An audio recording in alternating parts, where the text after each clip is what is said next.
Chapter 1. A Summer Job. Summer vacation had just started for Bill and Michelle Martin, who lived in Portola Point, California. Bill was a tall, handsome 18-year-old boy with brown hair and blue eyes, and basketball was his sport. This was going to be a special summer for Bill because he had just graduated with honors from Portola Point High School and planned to attend the University of Southern California in Los Angeles, UCLA, in September. He had always wanted to be a biologist, and UCLA had one of the best biology programs in the United States. Michelle Martin, his sister, was a cute girl of 17 with red hair and blue eyes. She was in her senior year at high school and wanted to become a journalist. She loved reading and solving mysteries. Nick Chan, their good friend from Montego Bay, Florida, had just graduated from high school too. He was a Chinese-American boy of 18, and he was a basketball player too. Nick was an excellent student and had won a scholarship to study veterinary medicine at Columbia University in New York City. He was excited about the scholarship and about moving to New York City. Our story starts on a hot summer morning in late June. Have you checked your email yet? Asked Michelle, turning on the radio. There could be a message from Nick. I'm not even awake yet, said Bill sleepily. You do it, Michelle. And please turn down the radio. Wow, I was right, said Michelle. There's a message from Nick. What does he say? Asked Bill, trying to wake up. You'll never believe it. He's leaving for New York City in 2 days, said Michelle. Did he find an apartment yet? Asked Bill. No, listen. He's going to stay with his aunt and uncle who live there until he finds an apartment. He says they have a Chinese grocery store in New York's Chinatown. Oh, that's great, said Bill, who was finally awake. And there's more, said Michelle. Come and read. Michelle and Bill stood in front of the computer screen and read the whole message. And now, the great news. The Columbia University Student Job Program has 2 summer jobs at the International Art and History Museum. There's going to be a big show that lasts 1 month, from July 10th to August 10th. And the museum needs 2 attendants. Most students are away on vacation, so I accepted the job and thought of you, Bill. Why don't you come to New York and work at the museum with me? You can stay at my aunt and uncle's. They have a big house with 3 guest rooms, and they would love to have you and Michelle here. This is a great opportunity to spend some time together and see the Big Apple. I need your answer by tomorrow morning. I hope it's yes. You can fly to New York City any time after the 4th of July celebrations. Michelle and Bill stared at the screen. They couldn't believe their eyes. Nick had just invited them to the Big Apple. "Breakfast's ready," said a voice downstairs. Let's go and have breakfast and give Mom the news, said Bill excitedly. They went downstairs to the kitchen, where Mrs. Martin, a friendly woman of about 45, was reading the newspaper and drinking a cup of coffee. Bill and Michelle looked at each other nervously and told her all about Nick's email and invitation. "What? New York City? Both of you?" Mrs. Martin exclaimed, dropping the newspaper. "Is this a joke?" No, it's not a joke, said Bill, trying to be calm. Mom, it's the chance of a lifetime. Jobs aren't easy to find. I can work and make some money before I start UCLA. I'll need the extra money when I start buying books, and I can see New York City. "And what will Michelle do all day?" asked their mother, confused. Well, Nick invited me too, said Michelle, smiling. I can be a tourist, and maybe I can help in his aunt and uncle's grocery store. "Just a minute, guys. We have to talk to your father this evening." But, Mom, I'm 18 years old and... said Bill nervously. I know how old you are, Bill, but we're your parents and we care about you, said Mrs. Martin. Michelle, who was only 17, did not say a word. I'm going to phone Nick's mother in Montego Bay and see what she says. Nick said he needs an answer by tomorrow, said Bill. I know this is exciting, and you kids want to go, but New York is not around the corner. When Dad gets home, we'll all discuss it during dinner. You'll have an answer by tomorrow morning, said Mrs. Martin, picking up the phone. The next morning, Michelle and Bill were awake at dawn and decided to prepare breakfast for the family. Do you think Mom and Dad will let us go? Asked Michelle, putting the butter and jam on the breakfast table. Well, they didn't say no last night at dinner. They said they would think about it, said Bill, looking at his watch. Yeah, said Michelle. And Mom talked to Nick's mother on the phone for over an hour. At about 8 o'clock, the kitchen door opened and Mr. and Mrs. Martin walked in. Good morning, kids, they said. Now, let's sit down and talk, said Mr. Martin, sitting down at the table. Your mother and I have thought about Nick's invitation all night long, and we've decided that we trust you. You can go to New York City for a month. We think this will be a great opportunity for both of you. Oh, Dad, thanks! Cried Bill and Michelle, hugging him. But wait a moment, said Mr. Martin, looking at his son and daughter kindly. If there are any problems when you're there, we want to know about them. Is that clear? We promise, they said, laughing. We'll call every day. Well, almost every day, said Michelle. You kids are lucky because your dad works for an airline and you can fly almost free, said Mrs. Martin. Dad will book seats for you today. Michelle and Bill jumped up from their chairs, saying, We're going to email Nick with the great news! I'm going to call Pam and we can go shopping together, said Michelle. I need some new clothes for the trip. You don't need new clothes to go to New York, said Bill. The people in New York have never seen your old clothes. Besides, there are shops in the Big Apple too, you know. Silly, said Michelle. Boys will never understand. Mrs. Martin looked at her husband and said, We'll miss them, won't we? Chapter 2.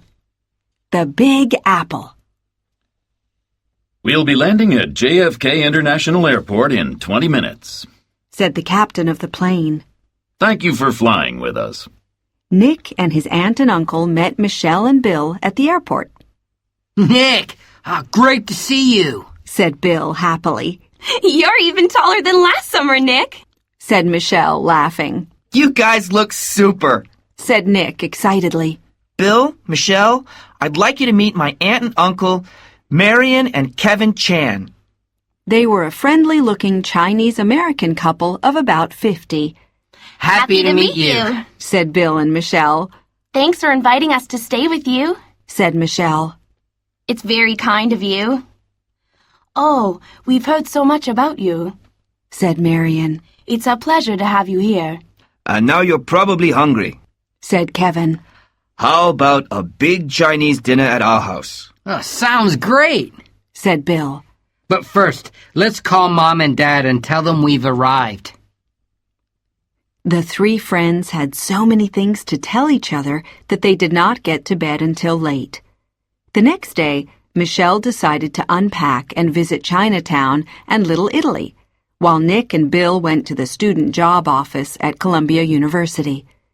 They met with Professor Stefan Morescu, who taught East European history at the university and was in charge of the big show at the museum.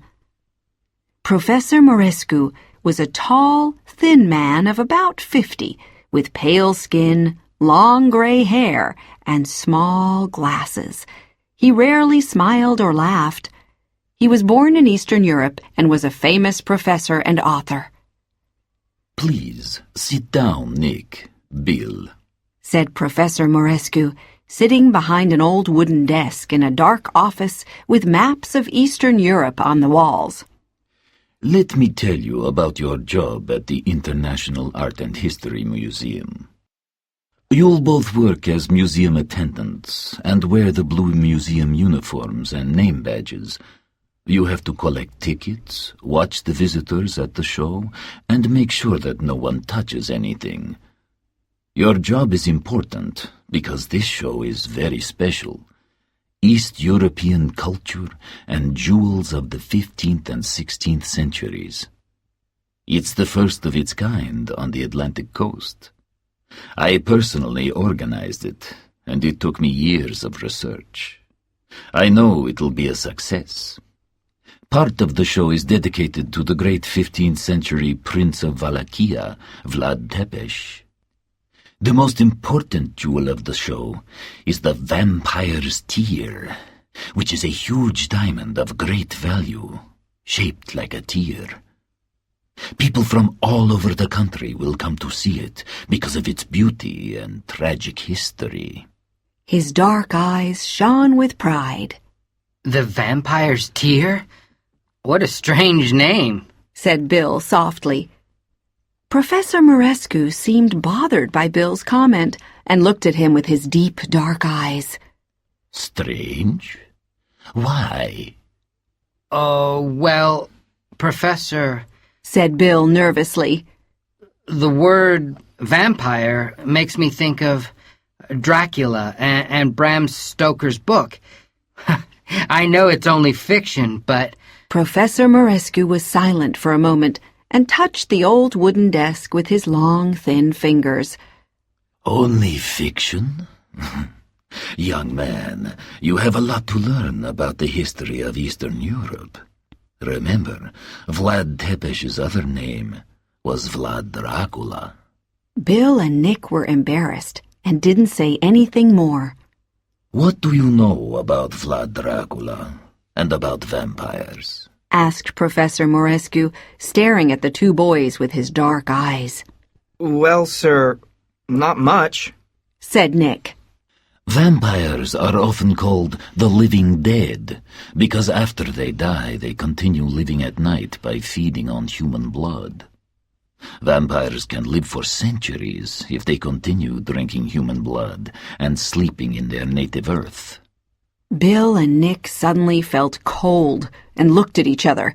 Then Nick said, Now we understand, sir. Good. The show opens on Saturday evening, the day after tomorrow, for a special group of people. There will be a reception with a lot of important guests, journalists, and some of New York's leading jewelers. Please be at the reception on time, wearing your uniforms. Museum hours are 10 a.m. to 6 p.m. Tuesday is your free day because the museum is closed. On Wednesday, the show remains open until 10 p.m. Any questions? He paused and then said, Good day, boys.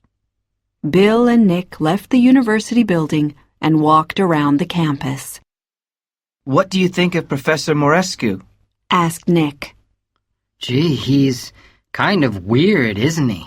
Said Bill, looking at Nick. And not very friendly. Exactly, said Nick. Did you notice how dark it was in his office? All the curtains were pulled, even though it's a beautiful sunny day. He must like the dark, said Bill. That's why his skin is so pale. What do his students say about him? Well, they say he's brilliant, very strict, and always wears black, old-fashioned suits, said Nick. He's written several important books on East European history. His English is perfect, but you can still hear a bit of a foreign accent. The two friends looked at each other and started laughing. They called Michelle and told her to take a cab and meet them at Carnegie's Deli in Manhattan for lunch. Nick knew Manhattan because he had spent several summers there with his aunt and uncle. Sorry I'm late, said Michelle, getting out of the cab. I've never seen such traffic. Don't worry, you'll get used to it, said Nick. Today we're going to eat the world's biggest and best sandwiches. There are a lot of delicatessens in New York City, but Carnegie's is world famous. Wait until you see their sandwiches and taste their delicious cheesecake. This place is amazing, and so is the menu, said Michelle after finding a seat in the crowded deli. I know. It takes almost an hour to read it, said Bill. They ordered huge pastrami sandwiches and could hardly finish the cheesecake. By the way, said Michelle, Pam said to say hello to you, Nick. She often asks about you. Really? said Nick happily. We chat online and text message each other. She said she might even come to visit one day. How's your dog, Rover? asked Bill. He's fine, as playful as ever, and with a big appetite, said Nick. How about a walk through Central Park? It's not far from here. They got up from their table and walked towards the door of the deli. I've always wanted to see Central Park, said Michelle. Central Park is huge, but we can see part of it today, said Nick. There are free concerts in the park during the summer, and you can ride a horse there, too. Did you know that the Metropolitan Museum of Art and the Guggenheim Museum are on the Fifth Avenue side of Central Park, and the American Museum of Natural History is on the other side of the park? There are so many famous museums close together, said Michelle. That's why the area is called Museum Mile, said Nick. After a long walk in the beautiful park, Nick said, The Empire State Building is just a few minutes away on Fifth Avenue. Would you like to go and see it? The Empire State. It's the city's tallest building, isn't it? said Bill. Yes, it is, answered Nick. Can we go to the top? asked Michelle. Sure, said Nick. All the way to the 102nd floor, where you can get a spectacular view of the city, especially on a clear day like this.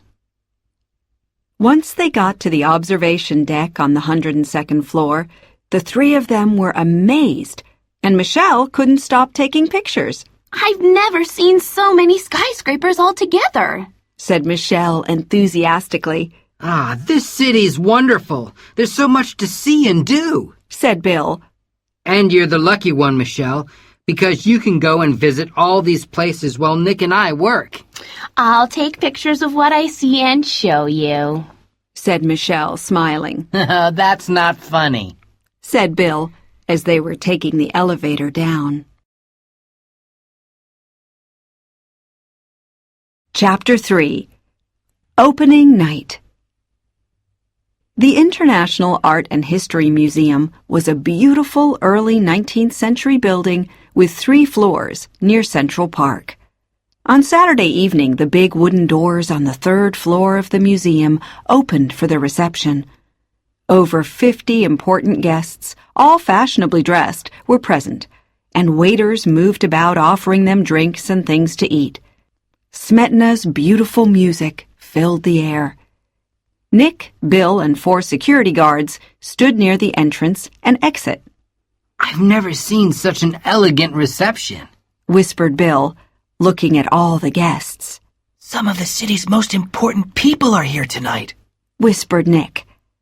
At 8 o'clock, Professor Marescu, who was still wearing his old-fashioned black suit, white shirt, and black tie, began speaking to the group of people in the entrance hall.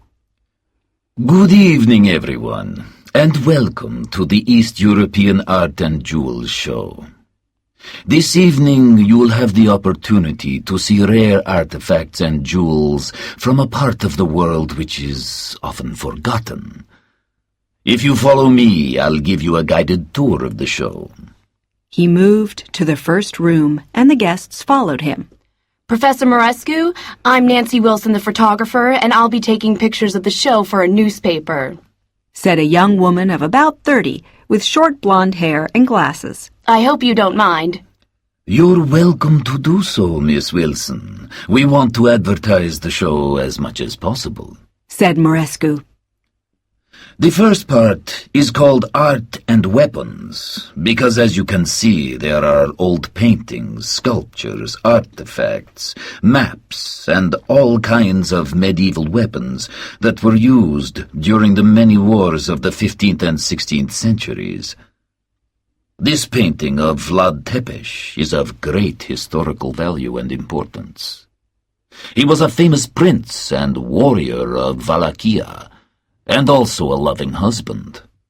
Here you can admire his family tree.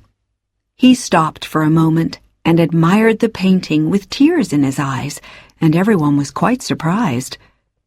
I thought Vlad Tepes was some kind of cruel prince and a vampire, whispered Bill. I know. Shh. Morescu could hear us, whispered Nick. Now let's move to the second room and the next part of the show. Transylvania, Land of Vampires. Here you can see historical maps of the area and read about the vampires of the past. A young woman interrupted Morescu and said, Vampires are just a legend, a folk tale, aren't they? A legend? A folk tale? asked Morescu in a low voice. Please remember, madam, that legends and folk tales have elements of truth in them. You mean vampires existed or exist today? asked the young woman, whose face had become as pale as Morescu's. There are many unsolved mysteries in the world, and vampires are one of them. Now let's move on. The guests followed him, but felt rather uneasy. In the center of this room, you can see a very old oak coffin from the late 15th century. It belonged to a vampire who was beheaded, and inside there is still some earth from Transylvania. Vampires need to sleep in their native earth in order to keep their powers. We ask visitors not to open the coffin and not to touch the earth. Who would want to open that coffin? Whispered a man to his wife. Not me, she whispered. Here we have an original wooden stake that was used in the 16th century to kill vampires, said Morescu, pointing to the stake. As you can see, it has a sharp point that was driven into the vampire's heart. This is a painting of Countess Elizabeth Bathory, a suspected vampire of the 1600s. The paintings and photographs on the wall show you the different kinds of bats, wolves, and other wild animals that live in Transylvania. And here is an early 1900s copy of Bram Stoker's novel Dracula, translated into Romanian. The show is interesting, but it's kind of disturbing, whispered Nick to Bill. Now please follow me to the third part of the show, East European Jewels, where you will see a priceless object, the vampire's tear. It is a loan from an East European museum. Morescu's voice shook as he mentioned the name of the 66.6 carat diamond. It used to belong to Vlad Tepes' wife, Kritza, in the 15th century. She wore it around her beautiful neck during important occasions. After her tragic death in 1462, Vlad cried rivers of tears because he loved her very much. And that is why the diamond is called the vampire's tear. Nowhere in the world is there such a perfect diamond, shaped like a tear. Notice its pale pink color. The precious diamond sat in a small wooden box lined with white silk on top of a small glass table in the middle of the third room. No one could get too close to it because there was a brass chain all around it. It was very beautiful and impressive. A short, bald man of about 40 who was elegantly dressed said, All my life I've wanted to see this splendid jewel. Ah, it's you, Mr. Sims, said Morescu. Ladies and gentlemen, let me introduce you to Samuel Sims, New York's most important jeweler. He has a luxury store on Fifth Avenue. Samuel Sims smiled nervously at the guests and continued staring at the vampire's tear. Then he suddenly said, But it's not in a glass case. It's not protected. Someone could steal it. Steal it? Oh, no, said Morescu very seriously. The museum has a modern infrared alarm and video cam system that operates 24 hours a day. It's impossible to steal it. Besides, the beauty of the diamond can't be fully admired under a glass case. Oh, I understand, said Sims, rather confused. Of course, our collection has other precious jewels from Eastern Europe. Earrings, bracelets, necklaces with diamonds, rubies, emeralds, sapphires, and white and black pearls, as you can see. Morescu continued talking about the show for a while, and then the guests were free to walk around, talk, drink, and eat until the reception was over.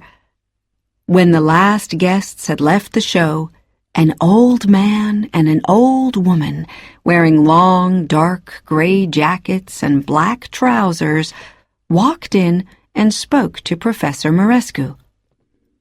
They were both short, thin, had little white hair and pale, wrinkled skin. They looked poor and hungry. Professor Morescu seemed to know them because at first they spoke in a foreign language. Then, as Bill and Nick walked towards them, they started speaking English. Bill, Nick, said Morescu. I want you to meet Victor and his wife Danica. They are the cleaners who will come in the evening when the museum closes.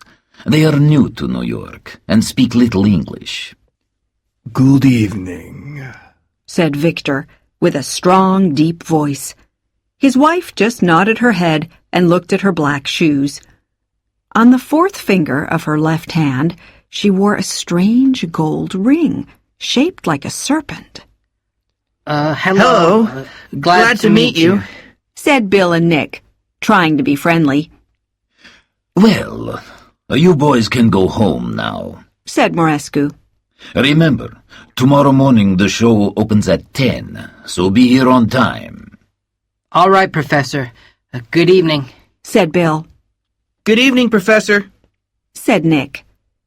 Once outside the museum, Nick asked, Did you get a chance to eat or drink something during the reception? No, I'm starved. Said Bill. And everything looks so good, too. Let's hurry back home and attack the refrigerator, said Nick. And they started running to the subway station to catch the train back to Chinatown. Chapter 4. It's gone. The next 2 weeks were busy ones for Bill and Nick, and Michelle was having a great time visiting New York City. One Sunday, she and Marion had coffee and donuts at Dunkin' Donuts, America's biggest coffee and donuts chain.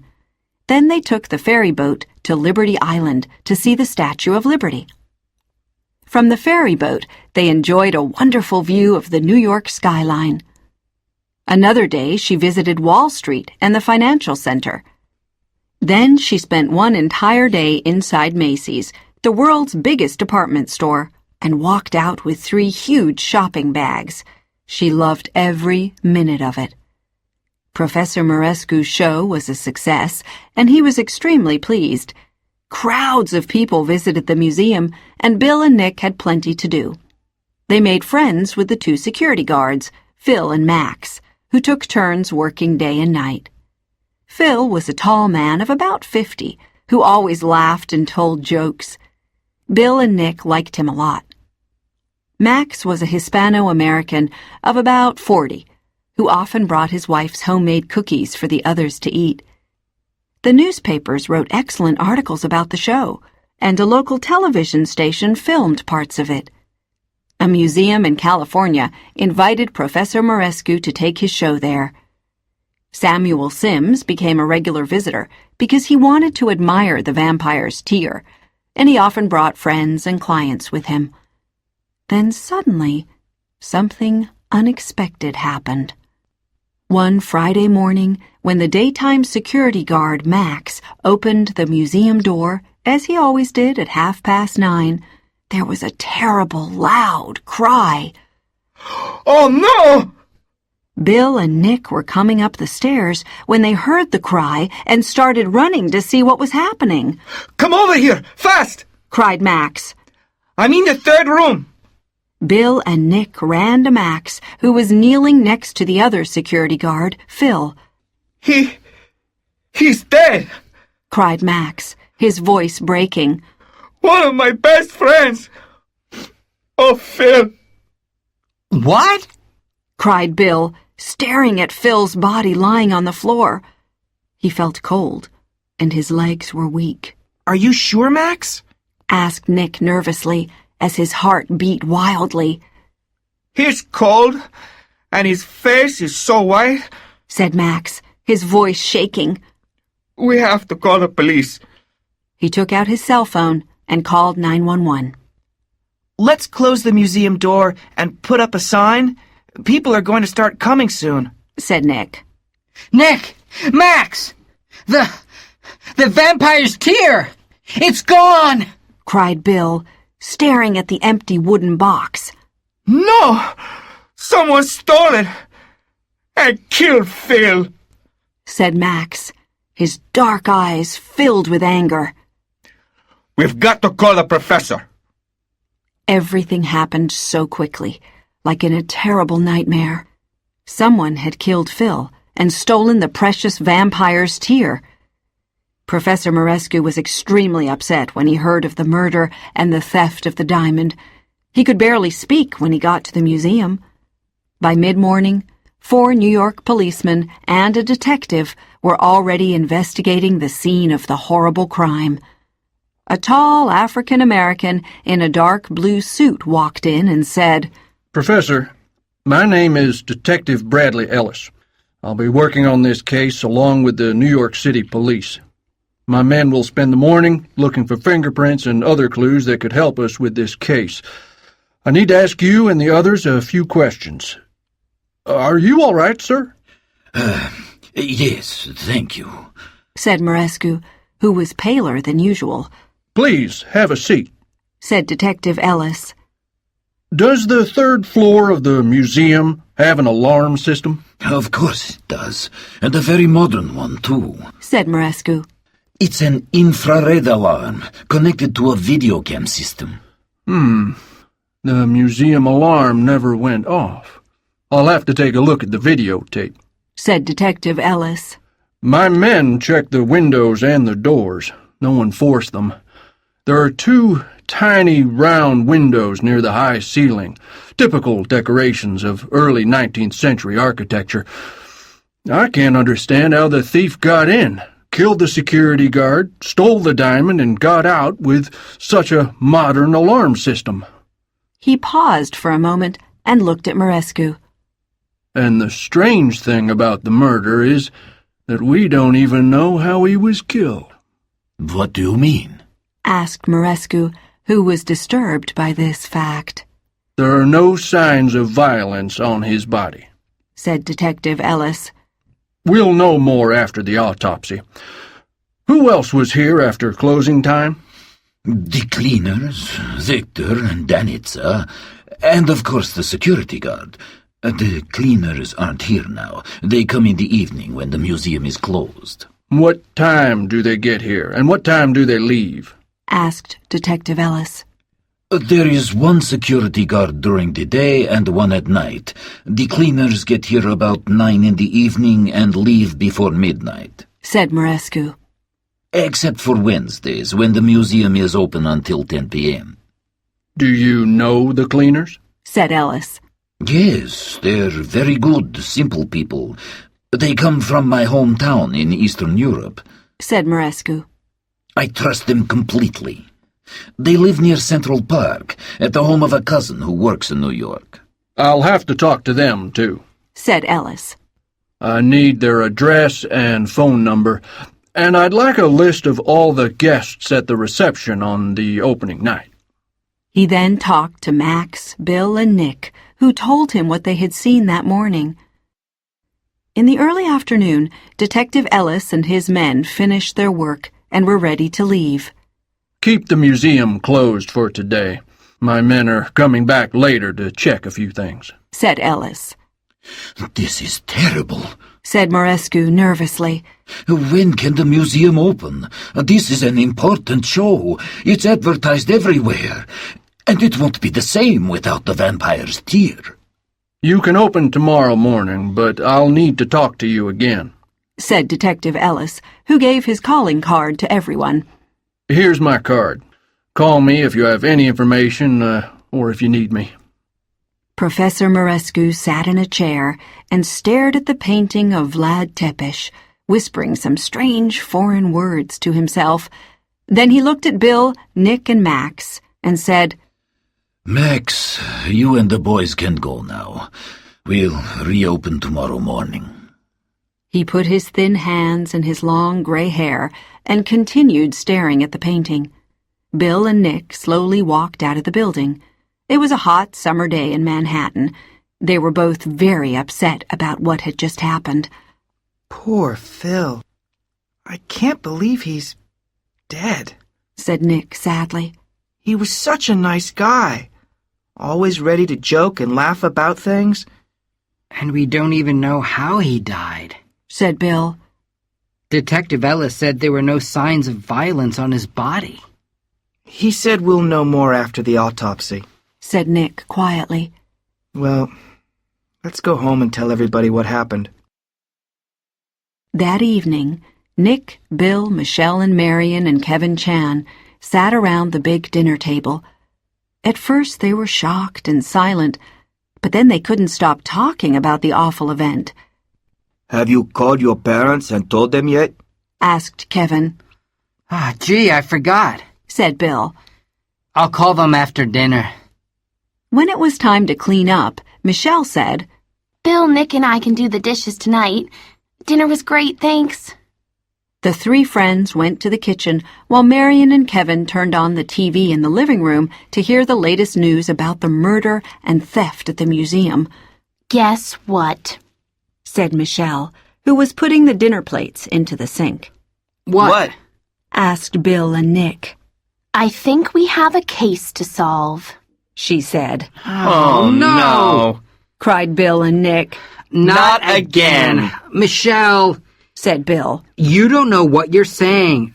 This is not Montego Bay or Coyote Canyon. This is New York City. And we're not detectives. Nick and I are busy working all day. Yeah, but I don't work. I'm free, said Michelle. Come on, let's talk about it at least. She's right, Bill, said Nick, turning on the hot water and putting detergent into the sink. We can talk about it. After all, we already have experience solving cases. Experience? Bill laughed. This case is different. We don't even know the people involved. In Montego Bay, we knew Mr. O'Neill. And in Coyote Canyon, we knew Pam and her uncle. But here... Well, we knew poor Phil. He was a friend, said Nick. We worked together, and he was a great guy. And besides, this is a weird case. It's a challenge. Something about Professor Morescu is strange. It's hard to put it into words. It's a feeling I get when I'm around him. And the cleaners, Victor and Danitza, remind me of people out of the past. You're right, Nick. Phil was a friend, said Bill sadly. And there is something weird about the professor, the cleaners, and the whole show. Maybe it's because of the vampires and that old coffin with the earth inside. Vampires? Coffin? Tell me more, said Michelle excitedly. As Bill and Nick washed the dishes and Michelle dried them, they talked about the reception, the show, the exhibits, Professor Morescu, and Victor and Danitza. Bill mentioned Samuel Sims, the jeweler who was very interested in the diamond and had asked about the alarm system. Samuel Sims? Said Michelle, surprised. I saw his luxury shop on Fifth Avenue the other day. He has the kind of clients who would love a diamond like the vampire's tear. Are you saying that Sims stole it? Said Nick, surprised. No, I'm not saying that, Said Michelle. But he's a jeweler, and jewelers like Sims deal with expensive jewels. Do you know what statistics say? Please don't tell us. We already know. Most jewel thefts are committed by experts in the field like jewelers, Said Bill, looking at his sister and grinning. It's a mystery how the thief or thieves entered the museum in the first place, Said Nick. Remember, the burglar alarm did not ring and Detective Ellis is checking the videotape. Maybe Victor and Danitza let them in. They're the only ones who were there that night, except for Phil. Detective Ellis said he wanted to talk to them, but the cleaners are only there until around midnight, then they leave. We don't know what time Phil was killed. The police will know only after the autopsy. We need to find out the time Phil was killed, Said Michelle, as she put the last plates into the cupboard. That's an important clue. We can ask Professor Morescu tomorrow, Said Nick. Hopefully he'll tell us. Suddenly, Bill looked at his watch and said, Gosh, it's late, and we haven't called Mom and Dad yet. He quickly took his cell phone and started calling. He had a lot to tell them. Chapter 5. Midnight at Central Park. The next day, Bill and Nick got up early. On their way to work, they saw the newspaper headline, Mysterious Murder and Theft at Manhattan Museum. Everyone on the subway was reading about it, and Bill and Nick felt excited because they planned to investigate it. The museum opened on time, and there were crowds of people waiting to buy tickets. Some of them were interested in the show, but most were just curious about what had happened the day before. After the theft, Bill and Nick were twice as busy, watching all the visitors. Detective Ellis came by that afternoon to talk to Professor Morescu about the autopsy result, which Bill overheard. Phil died of a heart attack at about midnight. Something or someone scared him to death. Detective Ellis said he watched the videotape twice, but did not see anything unusual on it. You know, Professor, Said Detective Ellis, the video cam moves back and forth all the time, so it could miss something. At first I saw Phil standing by the door and he seemed fine. A little while later, I saw his body on the floor and the diamond was missing. What did he see that scared him so badly? I don't know, Detective Ellis, said Morescu, avoiding the detective's eyes. How long have you known Samuel Sims, the jeweler? Asked Ellis. Many years, said Morescu. He comes from an important New York family and has made several generous donations to the university. Will you ever find the vampire's tear, Detective? Whoever stole the diamond is going to have a hard time selling it here in the United States and Europe. I've advised Interpol about it, said Ellis. That afternoon, Michelle came to visit the show for the first time. Bill and Nick were surprised to see her. Hi, guys, she said. I thought a little East European culture would be interesting on this hot afternoon. And guess what?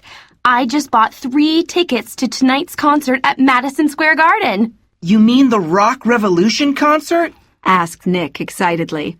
You found tickets? Nearly impossible. Exactly right, said Michelle, her blue eyes shining proudly. Now I'm going to take a look at the show, and then I'm going home to get ready for the concert. I want to wear my new black jeans and a super rock t-shirt I just bought. We have to get there early. I'll meet you and Bill after work outside the museum. Great, said Nick. Oh no, Morescu is looking at us. I can't talk. Bye. Michelle enjoyed looking at the show and carefully examined the museum. She was looking for clues to the case they wanted to solve. As she approached the old oak coffin, she felt nervous and her face was hot. She stopped and looked at it for a while, but did not want to go near it. Other visitors looked at it from a distance and moved on. But she stood there and stared at it. Then she suddenly felt her feet moving towards it. When she was standing next to it, she felt something under her shoes. It was a bit of earth on the floor next to the coffin. She remembered what Bill and Nick had told her about the contents of the coffin, and she suddenly felt cold. Very cold. She moved backwards and left the room and the museum in a hurry. The three friends met in front of the museum at closing time, and Michelle immediately told them about the earth on the floor next to the coffin. There was very little earth, but it was there. I could feel it under my shoes, she said nervously. But what does that mean? Asked Bill. Did someone open it and touch the earth? Who wants to open a coffin? A vampire's coffin? No one, said Nick. It's a mystery, like the rest of this case. On their way to the deli for a sandwich before the rock concert, they walked through Central Park and talked about the exact time of Phil's death in the videotape. I'm amazed that the videotape showed nothing, said Michelle. However, the fact that Phil died around midnight makes me suspect the two cleaners. They're involved. I feel it. But then why doesn't the video show anything? Asked Bill. Remember, the video cam moves around. It can miss things, insisted Michelle. Yes, but Phil wasn't killed. He died of heart failure, said Bill. What could Victor and Danitza have done to scare Phil so badly? And what would they do with the diamond? Did you see the clothes they wear? Those two old people are harmless. Come on, Michelle, your imagination is going wild. Well, Victor and Danitza could sell the diamond to Sims.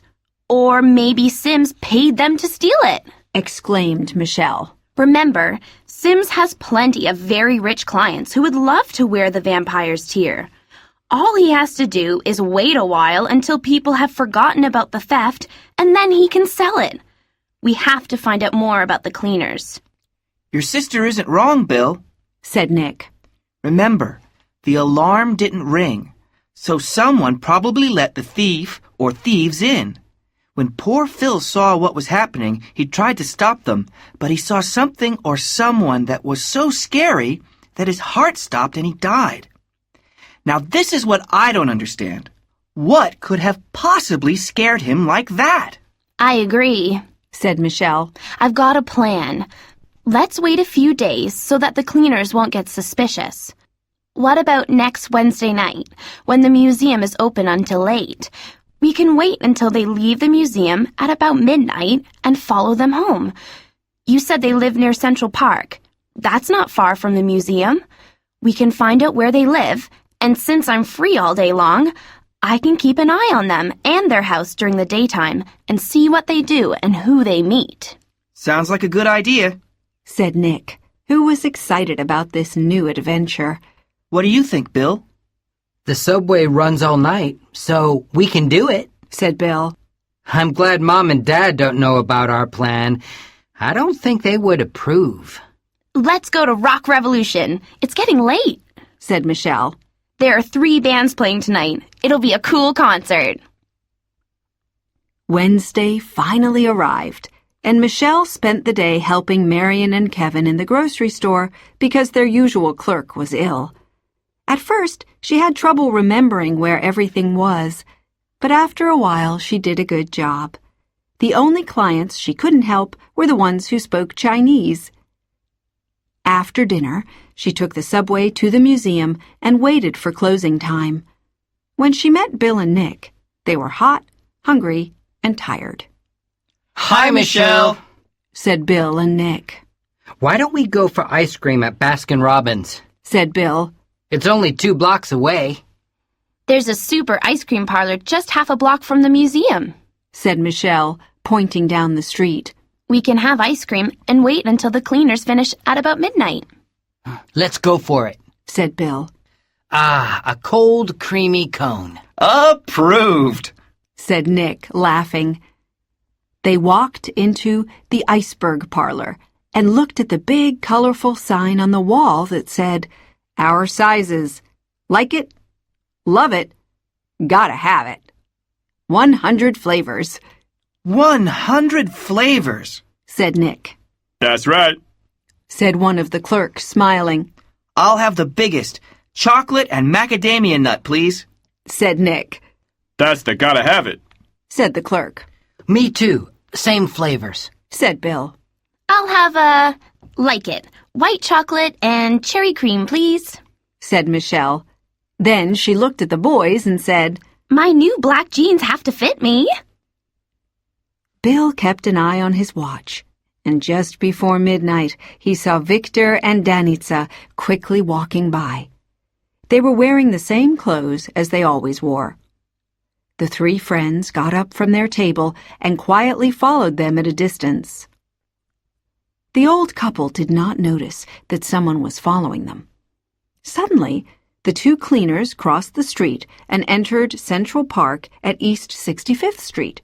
The three friends followed them into the park. I didn't know the park was still open, Whispered Michelle. It closes at 1 in the morning. Whispered Nick. They're probably crossing it to get home. You said they live near the park, didn't you? Yeah. Said Michelle. Suddenly, they saw a dark figure coming along a path. It was Professor Morescu, who, although it was a hot night, was wearing a long, black overcoat. He immediately saw Bill and Nick and seemed embarrassed. Good evening, Professor Morescu, said Nick, trying to be calm. What are you doing in the park at this time? He said nervously. It's past midnight. You young people should be home and in bed. Good evening, Professor. Said Bill. It's a hot night, and, we wanted to take a walk in the park. You shouldn't be out at this time. He said coldly. Well, good night. He quickly walked away. By this time, Victor and Danica had disappeared into the park, and it was impossible to find them. Why did we have to meet Professor Morescu? Said Nick. We lost our chance to follow Victor and Danica. I'm really angry, Said Michelle. He ruined our plan. But did you notice one thing? No. What? Said Bill. Maybe it was the dim light, but his lips looked red. Said Michelle. Really? Said Nick. Probably the light. I don't think he wears lipstick. The three friends laughed. Hey, guys, Said Bill. let's catch the subway and go home. We have to get up early tomorrow morning. When they were on the train, Michelle thought, I wonder what he was doing in Central Park at that time, wearing that long black overcoat on such a hot night. Chapter 6. Vampire Scare. On Friday, 2 days after the three friends' night at Central Park, New Yorkers woke up to this terrifying newspaper headline: Vampire Scare in Manhattan. The Voice of New York wrote, For the first time in the history of this city, we have a vampire scare on our hands. Early Thursday morning, John Beacon, a homeless man of 39, was found dead in Central Park. Rumors said he was the victim of a vampire attack. 2 teeth marks were found on his neck, and the vampire had drunk half the blood in his body, causing his death. Last week, the body of a woman was found in the Hudson River, but no one thought of a vampire attack because the body had been in the river for many days, and it was almost impossible to check for teeth marks on her neck. Police are now checking other suspicious deaths of homeless people in the Central Park area. The Chief of Police, Timothy O'Leary, asks all homeless people to sleep in the city shelters at night and not out in the open. He also advises citizens not to walk along quiet streets at night. New Yorkers are hardly ever afraid of anything, but this time they were terrified by the news. Late-night restaurants and theaters in the Broadway area were empty. People did not want to be out after dark. The show at the museum attracted even bigger crowds that wanted to learn more about vampires. Professor Morescu was not present at the show that day. Michelle, Bill, and Nick met at the Iceberg in the evening with 5 copies of different local papers that talked about the vampire scare. One paper had this headline, "Dracula is back." What in the world is happening? Asked Michelle, putting her spoon into her ice cream sundae. Vampires in New York City? And I just know they're connected with the show. No one has ever heard of vampires in this city before the show, said Nick. But who is the vampire? Asked Bill. Is that what Phil saw that scared him to death? How is the theft of the diamond connected with vampires? Asked Michelle. This case is so confusing because nothing makes sense, said Bill nervously. We've got a dead security guard, a weird show, a strange professor, 2 mysterious cleaners, a vampire's coffin, a missing diamond, and 2 vampire murders, said Nick, who looked quite confused. What about the vampire murder in Central Park? Said Michelle excitedly. We saw Professor Morescu in Central Park on Wednesday night. That's when and where the homeless man was killed. Remember? I said his lips looked red that night. Could the professor be... Oh, Michelle, please. He's a bit weird, but he's a respected professor at Columbia University. I don't think he's a vampire, said Nick. He's been teaching there for over 20 years. But we saw him in Central Park that night, Michelle insisted. Just to make things more confusing, you guys forgot Mr. Sims, the jeweler? Said Nick, laughing. You know, said Bill thoughtfully, we should use the scientific approach to this case. What do you mean? Asked Nick. Well, we don't know much about vampires, said Bill. If we had more information about them, we would understand what's happening and why. You're right, Bill, said Nick. We're trying to play a game without knowing the rules. We need facts. Exactly, said Michelle. I'll do the research and get the facts. I've got plenty of free time.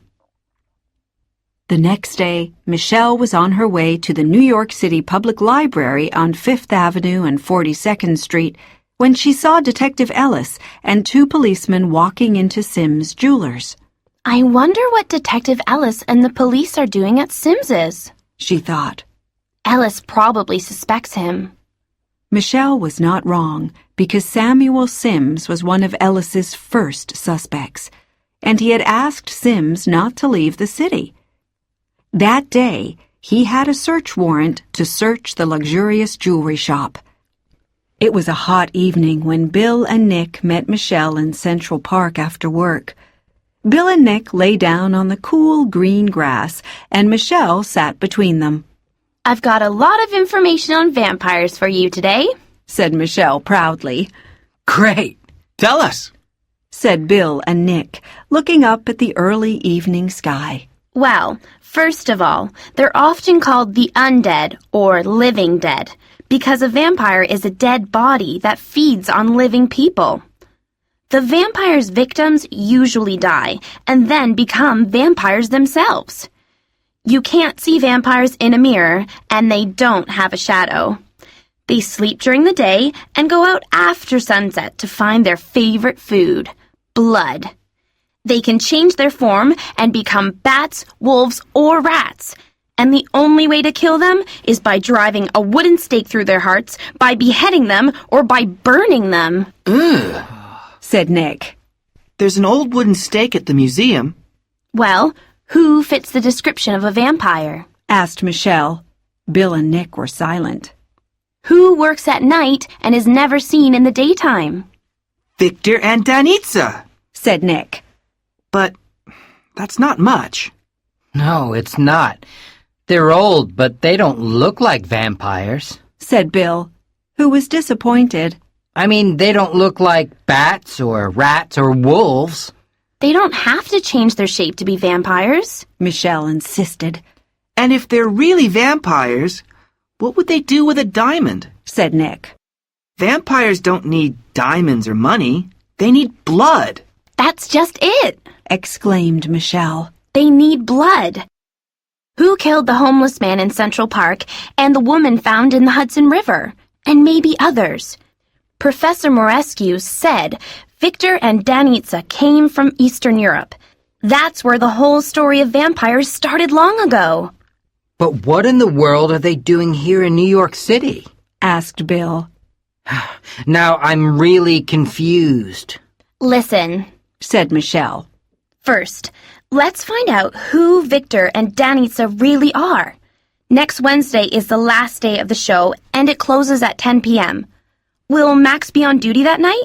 Yeah, he said he wants to work the last night. Said Nick. Great. Max will understand our plan and help us. Said Michelle enthusiastically. Because he was Phil's friend. Now listen. You can hide inside the museum and wait until Victor and Danitza come to clean. Then take a good look at them and see what they do on the last day. I just hope they won't do something that will scare us both to death, like poor Phil. Said Bill. The three friends looked at each other sadly and did not say another word. Chapter 7. A Cloud of Dust. On the last day of the show, there were more visitors than usual. Transylvania, Land of Vampires, was the exhibit that attracted the greatest number of people. After the vampire scare in the city, people wanted to learn more about vampires and their history. Visitors were particularly interested in the old oak coffin from the 15th century. They stared at it silently and uneasily, but no one went close to it. That morning, before the show opened, Bill and Nick were able to explain their plan to Max, who said it was a brilliant idea. It's our last chance to find out who Victor and Danitza really are, said Bill. I wish you guys the best of luck, because Detective Ellis hasn't been able to solve this case yet, said Max. It's a tough one because there are so many elements involved. He looked at his watch and said, It's almost 10. Time to open the doors for the last time. Listen, you guys can hide in my office at the entrance hall when we close, and then you are free to move around. I'll help in any way I can. Okay, great. Thanks, Max, said Nick. Michelle, who could hardly wait for the closing of the show, decided to spend the day in Greenwich Village, the unique neighborhood in the city's west side that has always attracted writers, poets, and artists like Mark Twain, Edgar Allan Poe, and famous writers of the 1920s.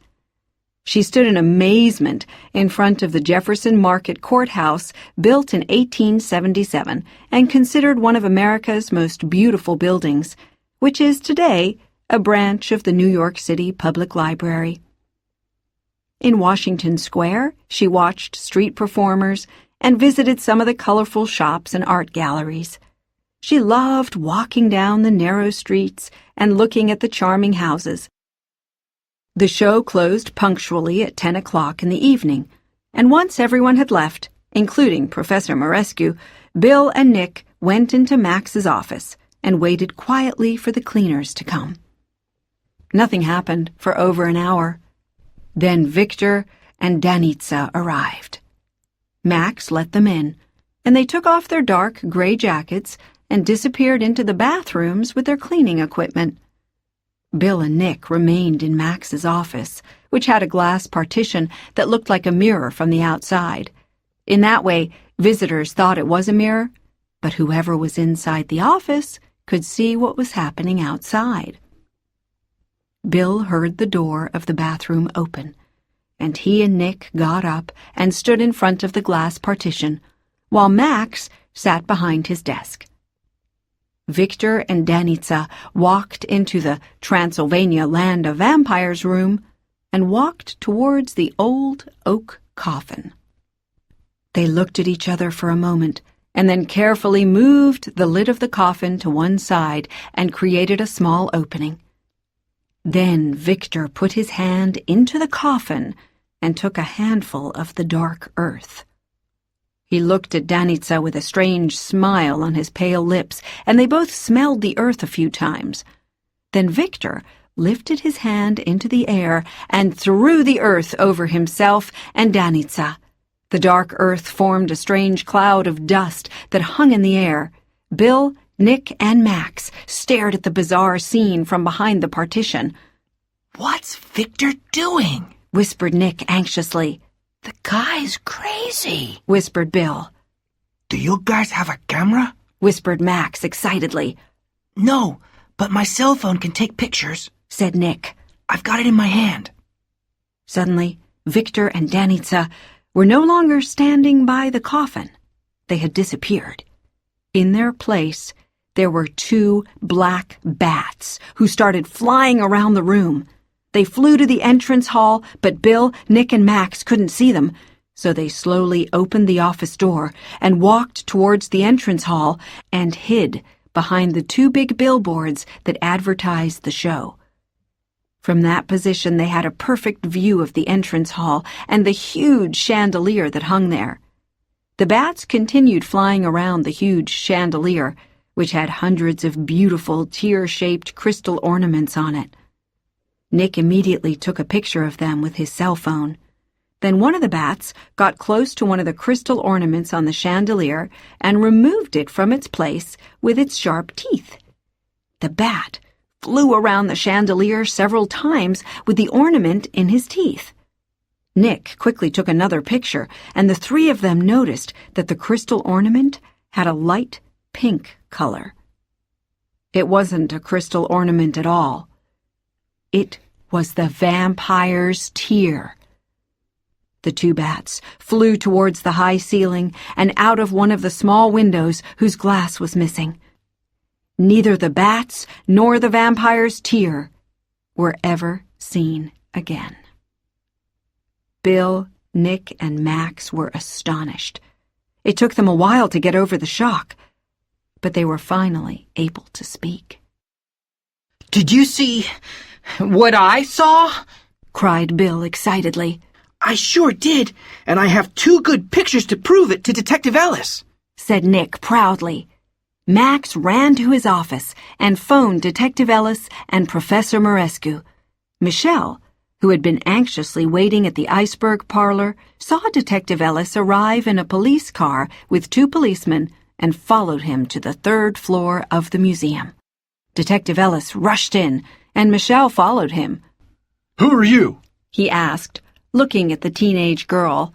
Hi, I'm Michelle Martin. I'm Bill's sister. Never mind, Said Detective Ellis impatiently, looking at Bill and Nick. Max gave me a very confused version of what happened here tonight, and I'm not sure I've understood the whole story because it sounds incredible. At that moment, Professor Morescu walked in and joined the others in the entrance hall. Nick and Bill told Detective Ellis and Professor Morescu exactly what they had seen and showed them the 2 pictures taken with the cell phone. They stared at the pictures in silence. Detective Ellis was completely astonished, but Professor Morescu seemed to understand what had happened. He did not say a word, but he had a strange look in his dark eyes. He knew something that he could not tell. This is science fiction. Detective Ellis exclaimed nervously. If I didn't have 3 witnesses and these 2 pictures, I wouldn't believe this story. It's shocking. This means vampires exist. He looked at the giant chandelier and saw that 1 crystal drop was missing. Then he looked at the window high in the ceiling. Incredible. The vampire's tear was in the museum all the time, and no one knew it, Said Detective Ellis, shaking his head. Phil probably saw the 2 vampires turn into bats, and he was so shocked that he died of heart failure. That's why I felt the earth on the floor when I came to the show right after the theft. Said Michelle. They used the earth inside the coffin to change their shape. Exactly, said Ellis. Then the bats took the diamond, flew to the chandelier, and hid it there where no one noticed it because it was just one of many crystal drops, although it had a light pink color. They stared at the giant chandelier with its hundreds of crystal drops. But what I can't understand is why they hid the diamond in the chandelier and waited until the last day of the show to take it out of the museum. And besides, what in the world are two vampires going to do with the diamond? I've been doing this job for almost 20 years, and this is the first case I don't understand. Suddenly, Professor Morescu broke the silence and spoke with a low voice. The vampire's tear has returned to its rightful owners, Vlad Dracula and his wife Kritza. Everyone turned to look at Professor Morescu in amazement. What do you mean by rightful owners? Asked Detective Ellis with a half-smile. The vampire's tear belonged to Vlad's wife, a gift from her loving husband. She died during the attack on Poenari Castle on the night of July 24, 1462, a night of the full moon. Victor and Danica came from Transylvania, and were none other than Vlad Dracula and Kritza, said Professor Morescu with a smile of satisfaction. What? Everyone exclaimed. Ah, you know nothing of the dark world of the living dead. Vampires can disguise themselves and take many shapes. There was a terrible silence, and Michelle, Bill, and Nick felt cold and uncomfortable. Wait a minute, cried Ellis nervously. Did you know about Victor and Danica's identity all this time? Yes, I did, said Morescu proudly. I was born in Sighisoara in Transylvania, the same town where Vlad was born many centuries before. The people of the town have always been loyal to him. He was a prince and a hero of his country. In the past, the vampire spirit of Vlad gave me precious information for my research and books, making them bestsellers all over the country. This show was a success thanks to him. I promised to give him back the vampire's tear on July 24, the day when Kritza died. That's the day when the diamond disappeared and when Phil died, said Ellis, who could hardly believe what he was hearing. But why did they hide the diamond in the chandelier? Why didn't they disappear with the diamond on the night of July 24? You know nothing about the vampires, Detective Ellis, said Morescu with an evil laugh. They had to wait for a night of the full moon before returning to Transylvania. Ellis was annoyed and nervous. He raised his voice. I don't know anything about vampires, Professor, but you don't know anything about American law. Those two vampires are responsible for theft and for the death of Phil and probably of the murder of two unlucky New Yorkers. And you are a silent accomplice. American law is very tough with silent accomplices. You're coming with me to the police station for questioning. Ellis turned to the two policemen and said, Sergeant Johnson, Sergeant Mendoza, take him away. And be careful. He could be a vampire, too. Professor Morescu had a cold half-smile on his pale, thin lips and said, I kept my promise to Vlad, and that's all that matters to me. Good evening to all. He left the museum with the two policemen. Then Detective Ellis turned to Michelle, Bill, Nick, and Max and said, I think we've lost the vampire's tear forever. I've never believed in the occult and in evil. To me, vampires and ghosts were part of an imaginary world, but now, this case has taught me many things. Frightening things. I believe in ghosts, said Michelle. who briefly told Ellis of her experiences at Montego Bay when she, Bill, and Nick solved a mystery thanks to a ghost in a picture. I didn't know you were such good detectives, said Ellis. It took a lot of courage to do what you did tonight. I couldn't have solved this case without you. Thank you. I need your cell phone, Nick, to show the chief of police the pictures. You can come and pick it up tomorrow afternoon at the police station at Central Park. As Michelle, Bill, Nick, and Max were leaving the museum that night, Michelle turned around and took a last look at the beautiful 19th century building, and then observed the night sky. What are you looking at? Asked Nick. Oh, nothing. Just checking for bats.